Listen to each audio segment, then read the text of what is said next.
It's slowing down, but it's a process. Yeah. I don't know. I feel like it's going to continue to go for a little bit more because the issue is now like the idea of like regime change and these types of concepts, right? So how do we get there? What does that look like? You know what I mean? All these things are like real like major variables. But nevertheless, where we're at right now is where we're at right now is I mean it's a full blown situation, but I mean I was talking to somebody earlier, and they were talking about the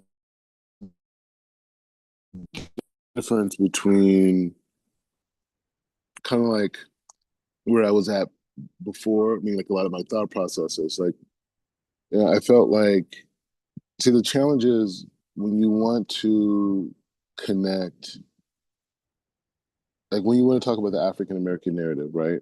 There's a lot of things involved in that, right? And there's an aspect of that which is the connection of those tribes that were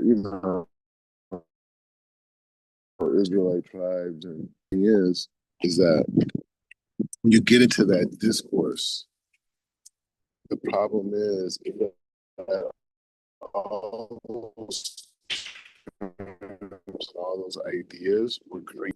Like if you say transatlantic slave trade, okay, somebody created that definition. I mean, created that term and that definition, right?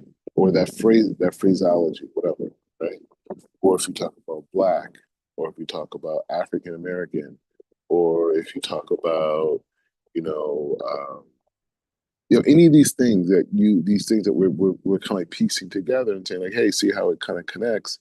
The problem is that when you go out in the world, then that, or even say like Igbo, these like, okay, so we have all the Igbos that say they're Jewish, they're practice Judaism, but you know what? To a lot of other Igbos, like they're like crazy people, they're like misguided, they're they believe in a false narrative, and they're Christian, and this whole type of thing, right?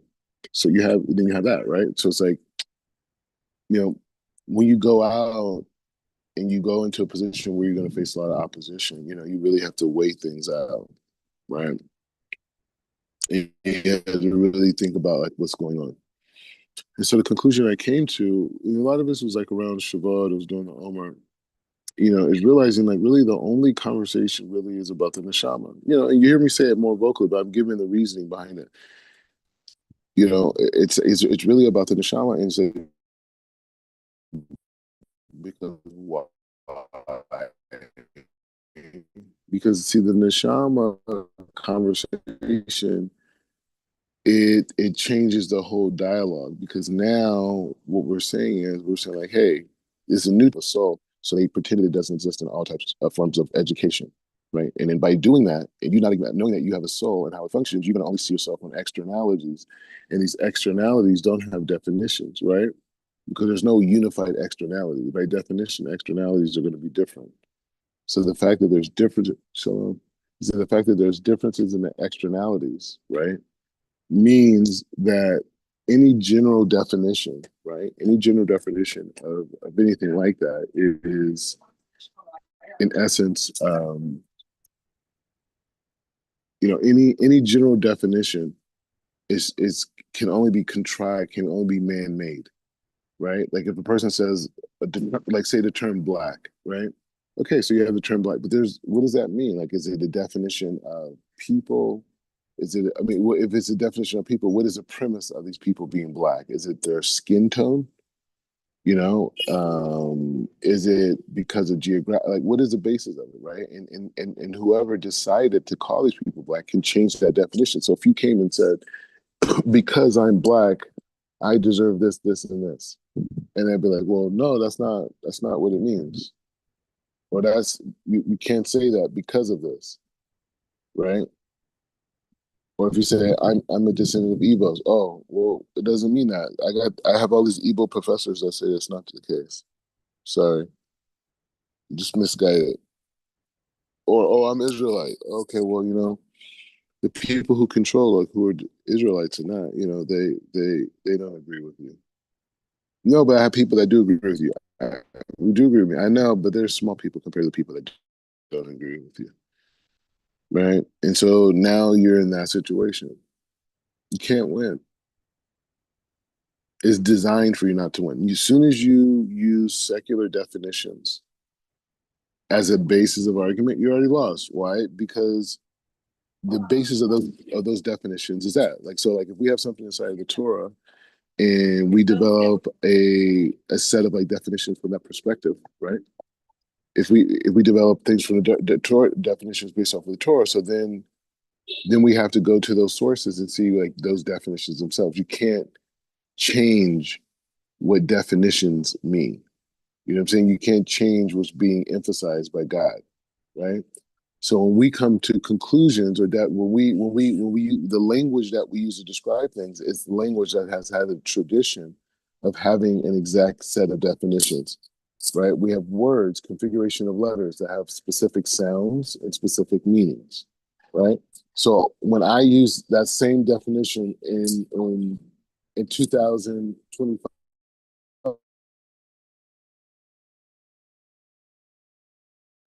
right? In the same way that people define English language in that way. There's no tradition in that way, or any of these other languages for that matter, or even arguably even modern day Hebrew. You know what I'm saying? So it's really the biblical text, it's the biblical definitions that you do that. So from that perspective, as a Jew, what I do have an inheritance to, what I do have a connection to is the Torah.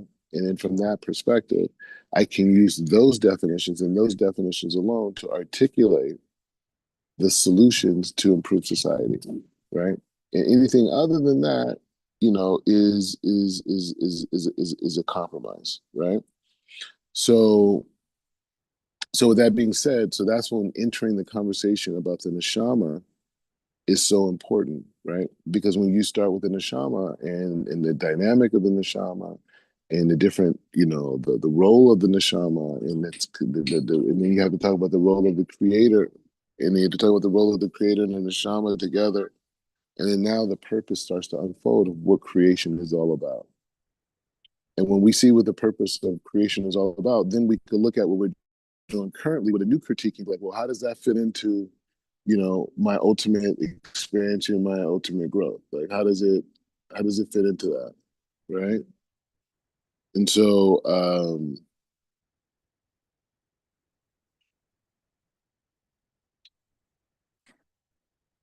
and so,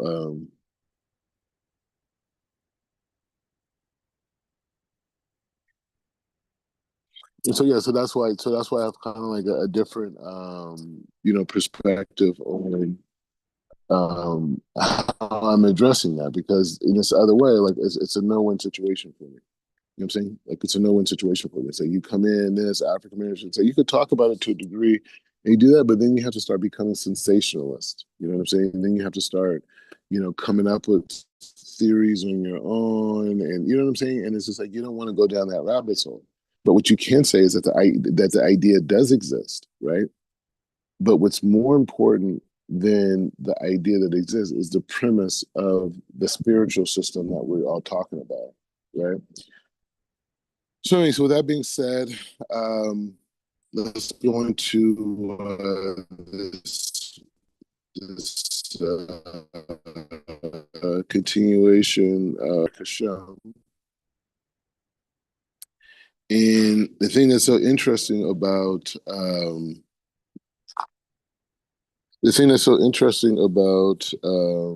Derek Hashem is that I don't think it'll be. I don't know if I would be able to be as clear to teach Derek Hashem with confidence if it wasn't for learning the Sefer that we're learning, because it's like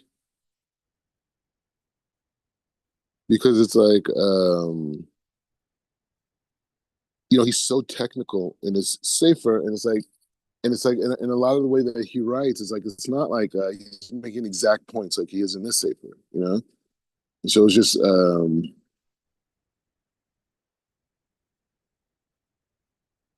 bro, my internet's tripping, bro. It's like everything's just like being attacked by the Satan right now. You know what I'm saying? All right. So we're in six.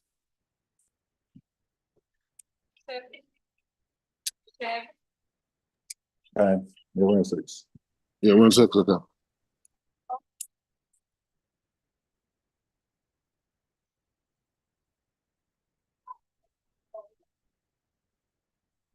Just bring.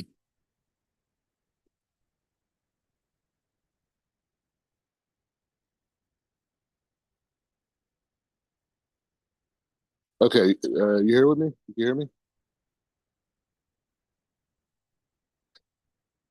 Yeah, Ralph, I can hear you. Sorry. All right. Perfect. Perfect. Okay. All right. So we're in chapter six, and what we did what we did yesterday was we really focused on this idea of the expression of the spheros as it relates to the Ein Sof and the differentiation between the Ein Sof and the spheros. And now we're going to go even more. Okay, so it says, Haspherot. She says, so the Spheros, this is chapter 6, where I'm called, be with us, Kalach, Pitchei, Chokhmah. Pitchei, not Pitchei. Pitchei. Kalach, Pitchei.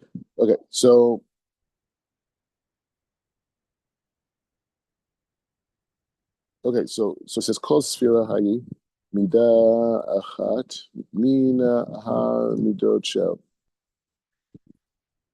Okay, so he said is one of the attributes of the Ein Sof, with which he created the worlds and with he governs them. Since he wanted that they should be known, he made he made each attribute appear as an individual light. Though seeing which one, he says, though seeing which one.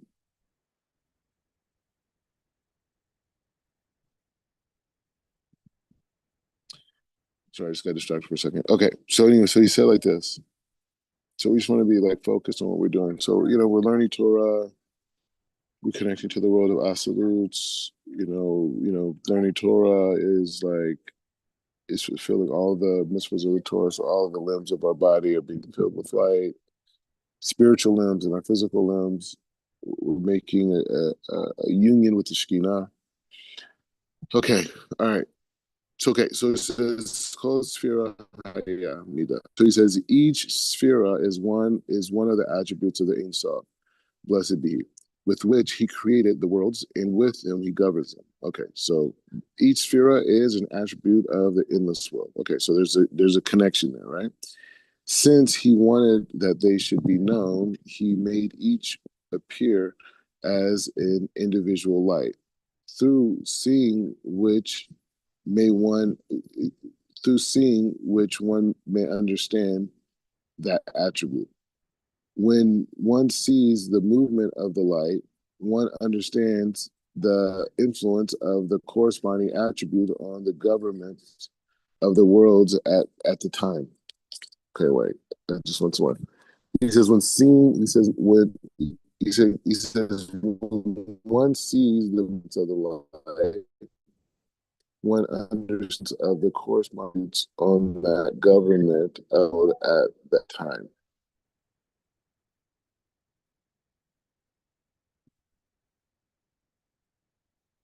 So it's just interesting you put those two things together. Okay, so one point he's saying a few humongous points. So one point is that he's saying that the spheres themselves are that. So when we understand the 10 spheres, the way that the Ramchal is explaining to it, he should be with us, is that he's saying that in essence that he's saying in essence that each of the spheres is an expression of the Ein Sof. And he wanted us to know his attributes. So it's like, how do we understand that, right? How do we understand that? It's like a person, like, you have like, people who are like artists, right? So they like make paintings, they do these different things. So the painting that he puts on that canvas is an expression of what he feels inside, right? Or an attribute of him, right? But he's expressing it through a painting. So over here, the Ein Sof wanted to express itself. Its Ratzon was to express itself. And again, when we say Ein Sof, we're not talking about the creator. We're just the creative influence of the creator that we know about, right? And so and so that creative aspect wanted to express itself, right? And I'm assuming in these dimensions, right? But he wanted to express himself through these lights, right? And so then he and so he says each aspect of the revealment of the Ein Sof, right? Now then he goes into this point. He says when one sees the movement of that light, one understands the influence of corresponding attributes on the governments of the world at that time.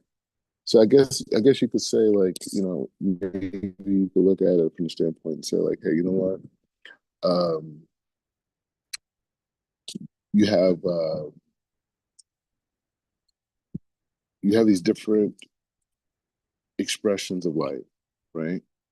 And those lights are expression, obviously, of the Shekhinah, right? So the Shekhinah is expression of these different lights, right? And these different lights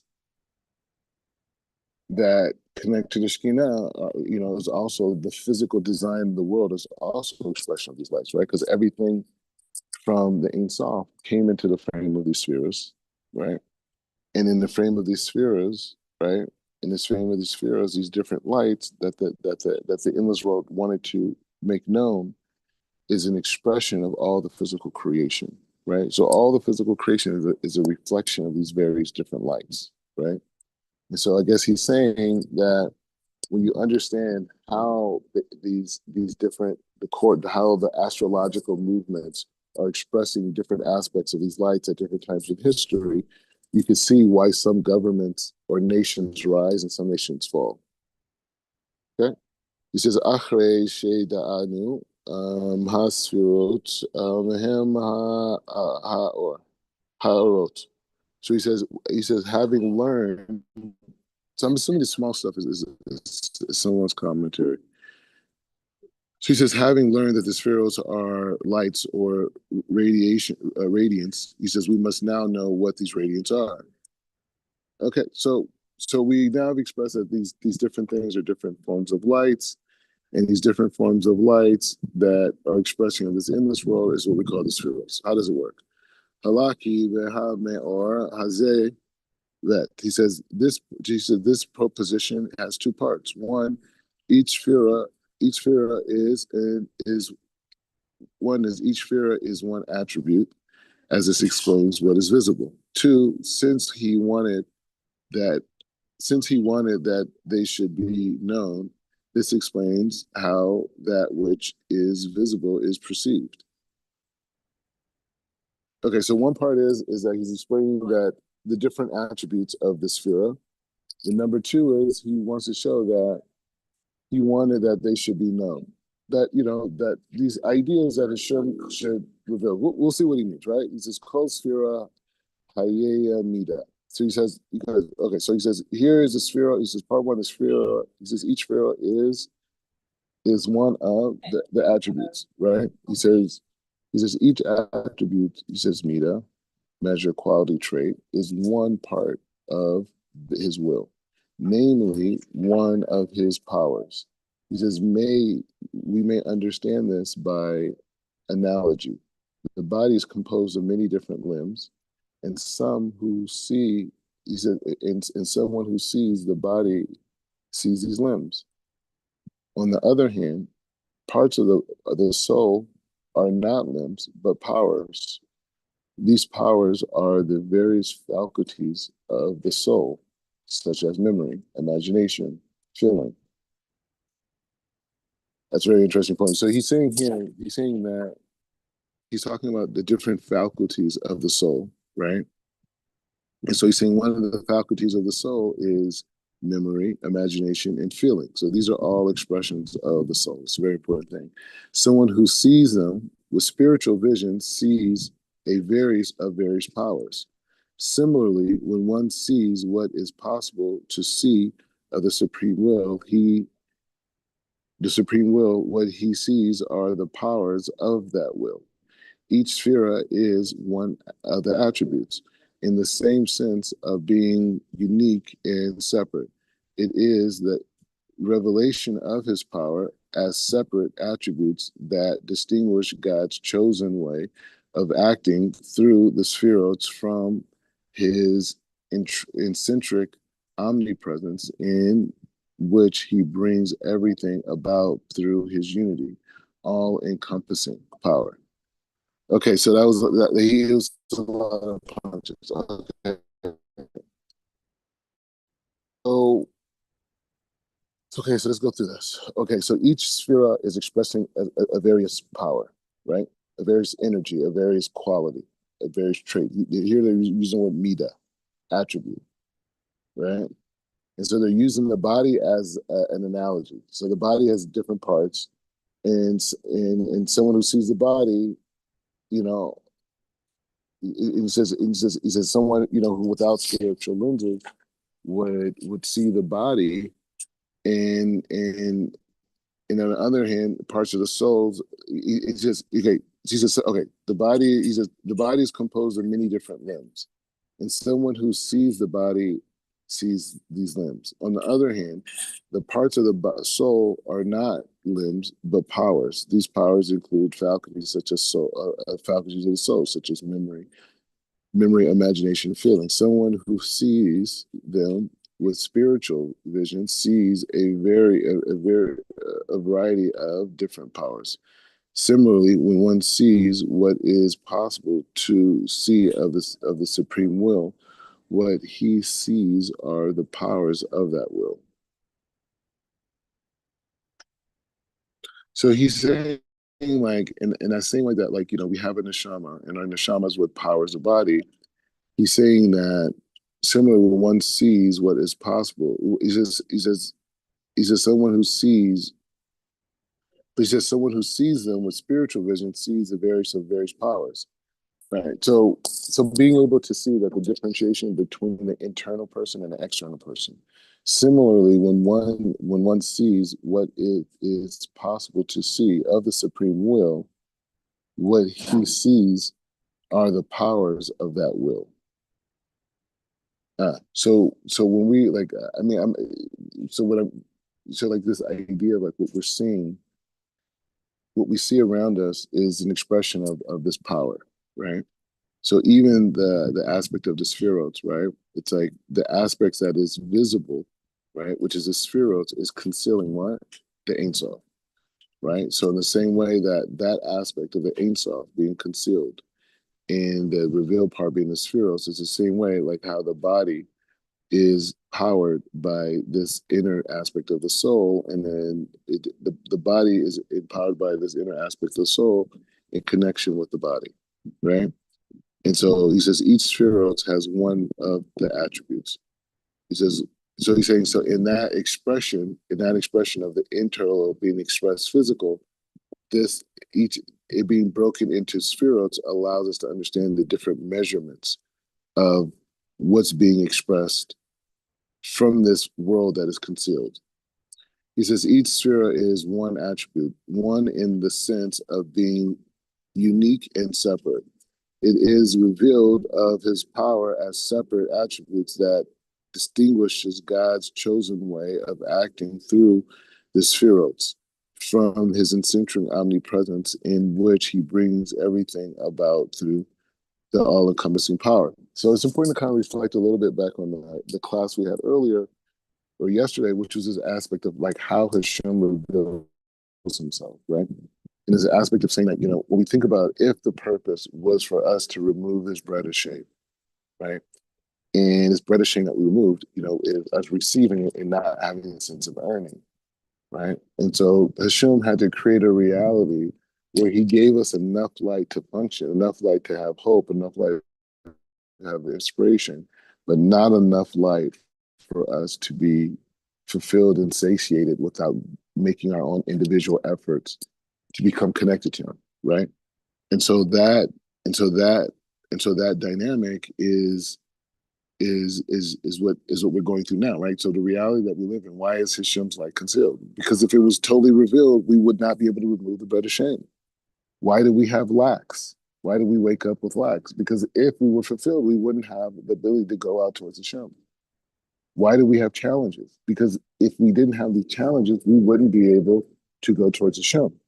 Now, what should be investigated is what is the concealment of God's light? What are all the benefits that it does for us, right? Like we could really like reflect and like really look at that. Like, what does it really mean that Hashem's light is concealed in this world and is being a frame of Rahmanas, right? Right. So he says Perosh ki hine kol siva lo to totsia kol amini. So he says for a given cause cannot give rise to any and every effect, but only to the effect can rise out of it. Okay. So for any given cause, so we're talking about this concept of cause and effect, right? Now, the thing is, when you have a society that removes the concept of the soul, right? When the neshama is not a part of the functioning system of society, then you create a dynamic where you have a society that's push, push, push, push. You have a society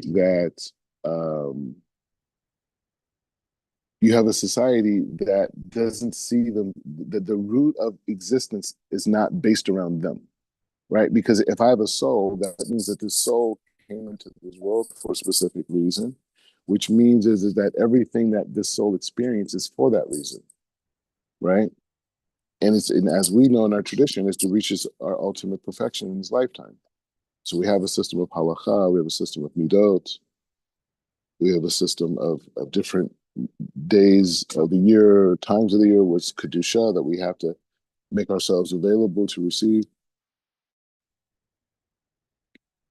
right? But we're talking about this idea of cause and effect. So we're saying that this mechanism of like when you have people that don't see that there's the eccentric design of realities like based around them, then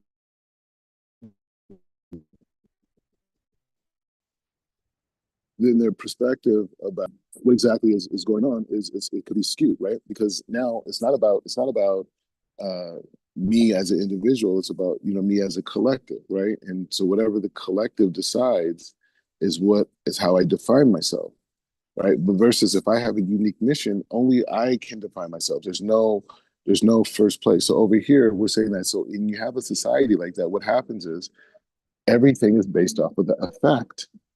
So when you look at all the problems in society right now, right? You can say death, you can say famine, war, um, um, what else? Famine, what disease, curable disease, all the different big challenges that exist in the world, pollution, right? Certain important things becoming extinct, whatever it is, right? Whatever that is, the point is just saying that the point is just the point is just saying that the point is just saying that when you have that, you build a society that only deals with the effect, right? So right, but the main issue is the consciousness of the people, right? The consciousness is a byproduct of the soul. That's the cause. The cause is consciousness. The effect is whatever happens, right? Like two people get into a fight. The issue is not the fight. The issue is that the consciousness that led them to believe that fighting was a solution. She says, for a given cause cannot, he says, for a given cause cannot give rise to any and every effect, but only to the particular effect that it can arise from. The reason is that the cause in question is only the particular power that in that it possesses, and can only and can give only what it has. When a person carries out a variety of activities, we necessarily differentiate between the various powers that he possesses, which enables him to carry out these different activities. But God is all powerful, and we have therefore cannot ascribe to him any specific limited power. This is because God's power is general and all encompassing. God can God can do God can do everything. And for this reason, we cannot divide God's power into multiplicities of a specific power that causes of his work is various works. Ali Derek Hasfirotu Derek. So he says, nevertheless, in this, his revealed way of acting through the Sphirot, the Ein Sof chooses to act in a similar way. He says, to the way in which a person acts using a variety of different powers and abilities. This is what is meant by the statement of the rabbis, the world was created with 10 sayings. Yet, surely it could have been created with one. Accordingly, we differentiate a specific separate cause corresponding to various manifestations of work. So that's big. So he's saying like this. He's saying that. So he's saying like this. He's saying that okay. So why are these? So someone can derive from learning about the Sphirot, right? A person, ignoramus, could derive and say, hey, you know what? Oh, okay. Well, these are different attributes of the Creator, right? And so therefore, there's attributes of the Creator, right? And that could even people could connect it to the trinities and all types of stuff, right? That could justify it. But what he's saying here is different. He says all of God's attributes are one, but there's so many various expressions of that oneness. We are putting it into categories to identify the specific power that exists inside of this oneness, right? So like we are so we are we're using God's oneness, and we're understanding God's oneness through the very that comes out of that oneness. But it's not to say that they're divided in separate things. So he says, Hamida Shel Hai, he says Ein Sof. He says, with the attributes of the Ein Sof, was to be he. This indicates that the sphere is not a mere derivation. It is the cause. It is caused by outside and of secondary to the Ein Sof. For merely is single unity. For his single unity in its eccentric endlessness. He says it will be invisible, and this it was he says, and this is what we call the Ein Sof. Those aspects of his will he said those aspects of his will that are revealed we call spheros. But the will itself is the Ein Sof, limitless and undeniable. He said, this is why we say that the spheroids are the attributes of the Ein Sof. Okay, so let's just go into that.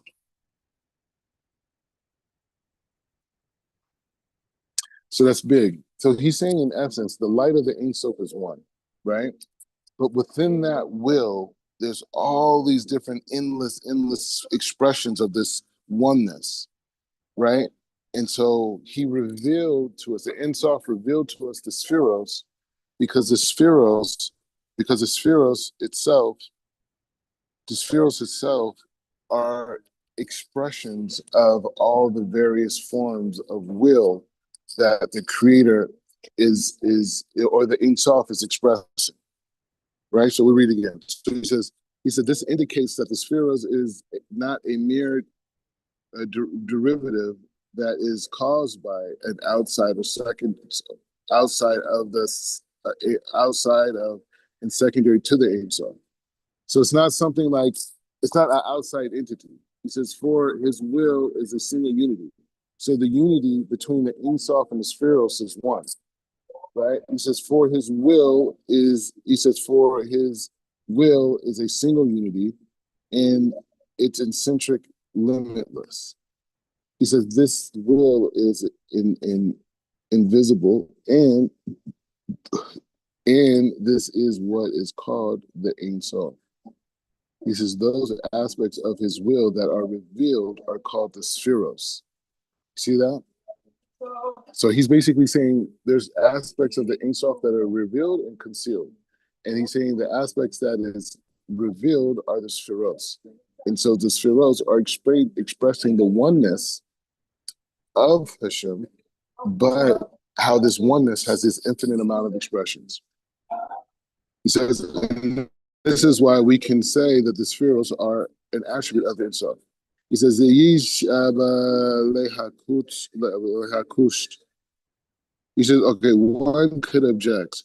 Surely we are saying that the Ein Sof is the root, while the spherot derived from and are caused by him, in which case they are secondary to him. If so, he says, if so, how can we say that the spherots are not derivative or secondary? To answer this, so you hear the question. So he said, he's saying, surely we are saying that he's saying, you hear people, I'm outside, like that's how the place. Anyways, one could have, surely we are saying that the Ein Sof is the root, while the spherots derived are caused by him. In which case, he says, in which case they are in which case they are secondary to him. If so, how can we say here that the spherots are not derived? He says, if so, how can we say here that the spherots are not derivative or secondary? So he's saying this. So the question is like this. He's asking a question. He's saying, surely we are saying that the Ein Sof is the root. Fine.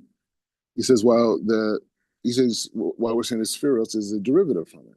So you're saying, if you're saying that the spheros is a derivative of the Ein Sof, how could you not say that it's not secondary, right? It's just a derivative. That's what you just said.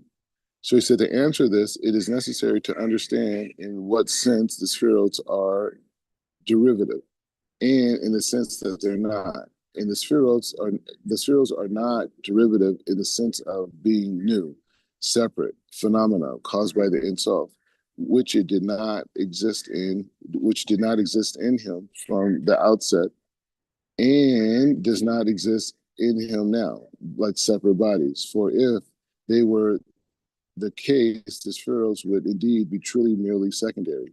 But in this fact, the spheroids are part of his totality and parts that he revealed.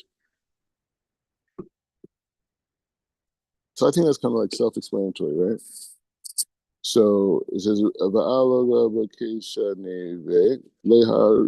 so he says, however, when we compare the different levels, we say that the absolute revealed in and through the spheroids is none other than the Ein Sof. Even though eccentrically the Ein Sof is not revealed, he reveals to us what he wants. He says, according prior to the revelation of the spheros, there were stummed under the name of the Ein Sof, which, like all the other powers, encompass within this limitless. He says, however, when these attributes were revealed, they were no longer called Ein Sof, for now they have an end and limit, as mentioned above. Accordingly, they are called spheroids from the roots safar, meaning to count or number, indicating that they have a measure and limit. Asher bara them. That's so he's saying. So he says, okay. So let's just be clear on what's being said here. So he's saying that in essence, it's like the spheros is basically in the framework of it already existed, and then he decided to reveal these attributes. Right now, it's not exactly clear why he Hashem wanted to reveal these attributes and what was the purpose of revealing these attributes. But nevertheless, we understand that these attributes were revealed and these attributes were given to us. Right.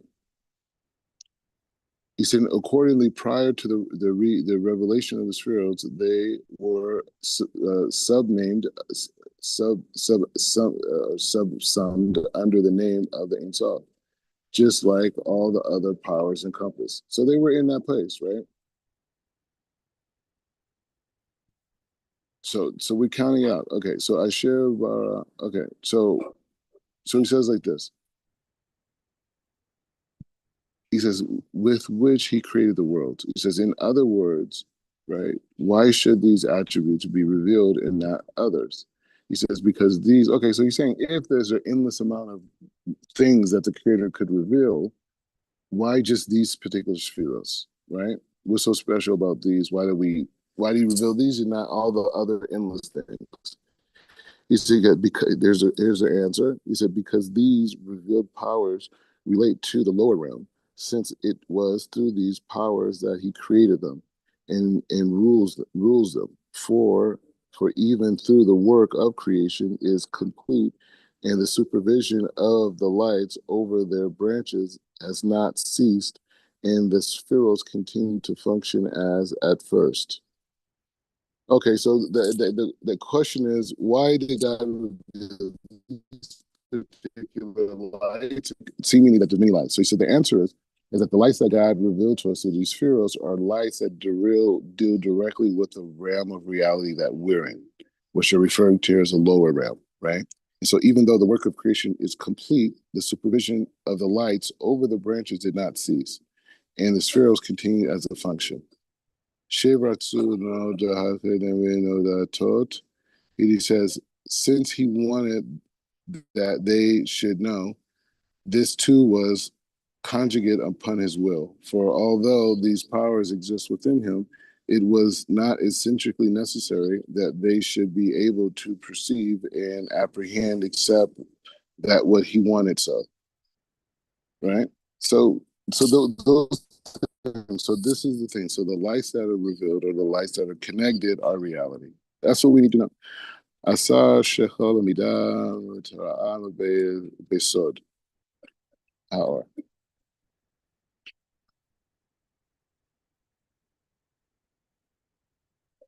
So he says these. He says he made each light appear as an individual light. So when he revealed these lights, these attributes, he revealed them as individuals. This means that the likeness was instituted for which attributes like such like of a lion for kindness or lion for kindness, chesed kindness, in order to make it possible to gain an understanding of the governmental power expressed in this attributes through the corresponding image or likeness, as it will be discussed later. So he's saying that so the physical creation that comes out of these lights, right? The physical creation that comes out of these lights, the physical creation that comes out of these lights are so everything that in essence exists as an expression of one of these lights or a combination of these lights in this world. So he's saying so when we look at animals and their names, when we say Adam gave names to creation, right? When we say Adam gave names to creation, what we have to understand is that he was dealing with the inner sphere of that particular light that made that creature, and he applied Hebrew letters to those expressions of light, and then that's where the words and terms came out of. And he said he'll go into that level later. He says Sevra he says Oto Mivinim Hamida. So seeing through which he says seeing which one understands that attribute. This is as stated by Rambam. He says at every time when the prophet sees the prophetic vision, its meaning is inscribed in his heart. This additional point is very necessary if the spheroids shown each in its own particular way because of its eccentric essence. The prophet should certainly have been able to understand the meaning of what he saw. However, since each spheroid shines in its own unique way, only because God wills it so, something else was necessary in order for the prophet to be able to understand what was symbolized in the prophetic image, namely that, meaning that he should inscribe in his heart when he saw it accordingly together with the vision of the Sphirot. The prophet is provided with the key to that interpretation of that vision, and he can thus understand the meaning of these lights in all of their detailed aspects. That's crazy. So he's saying what the prophets would do is when they had these like prophetic image, these visions,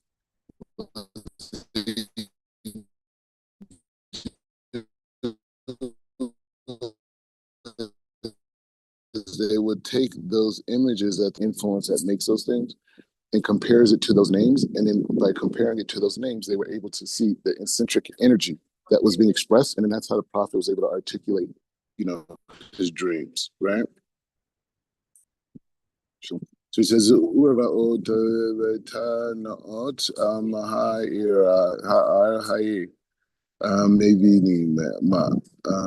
so it's saying like in this way, seeing the movements of the lights enables one to understand the influence of the corresponding attributes on the government of the worlds at the time. All right, so he's just breaking down what he started with, and this is the last part. He says, for just as the governments of the world shift from kindness to justice or mercy according to the time, so the movements are visible in the spheroids according to the time. And when a prophet sees them, he understands what they mean. All of the various powers involved in the power of the waters change the overall government shift between kindness and judgment. They're also changed in each of the individual attributes according to the time, and these are expressed in the movements of the lights. This is visible because of the desire of the supreme will to reveal to its creature how he governs the world. So, in closing, another epic chapter. It's basically, I don't know if you can say basically, but in essence, the idea that's being expressed in this class is this relationship of how the spheroids are in essence an expression of the Ein Sof, and it's the aspect of the Ein Sof that the creator wanted to reveal. And the reason why he wanted to reveal these particular lights is because these particular lights are connected to the governing bodies of the physical world that we live in right now. Right? And the physical world that we live in right now, the attributes that govern it are these lights, right? And so everything around us is connected to these lights, to the point that when prophets had visions, they would connect whatever the vision was of whatever it was. There was a lion or different chariots, whatever it was, and they would connect to the DNA of it through the spheres, and they would understand what that energy was expressing, and then they would see God is speaking in His language of lights, right? He's speaking in His language of lights, right? He's speaking in His language of lights through physical objects, and then the prophet was able to see that, and he says even to the point when you look at the world today. When you look at the world and why certain governments fall, certain governments are this, why different situations, you just go look inside of the stars. You can look inside of the cosmos and see the energy influences based off of the alignments and how those alignments influence certain spheres. And then from there, you would be able to see and even predict, right? Things that, were going to happen, and maybe understand things that happened in the past. So any thoughts, reflection on this? Let you know.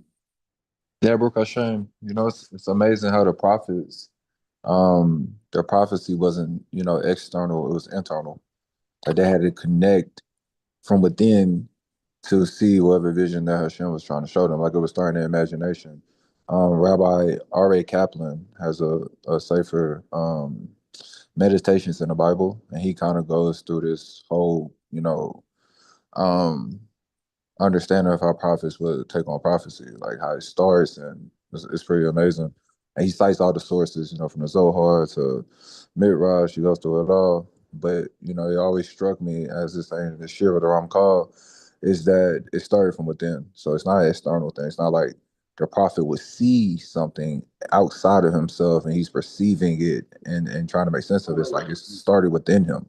Hashem unlocked those Yep. gates within his imagination. So He had to go through each gate to get to that understanding. So, profession.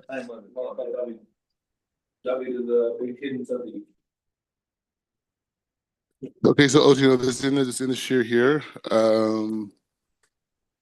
But I would definitely say to review. I just walked this one. I would definitely say to review. What's going on, and I don't know. This rabbi just walked in. And this guy's like not feeling well, so trying to heal him.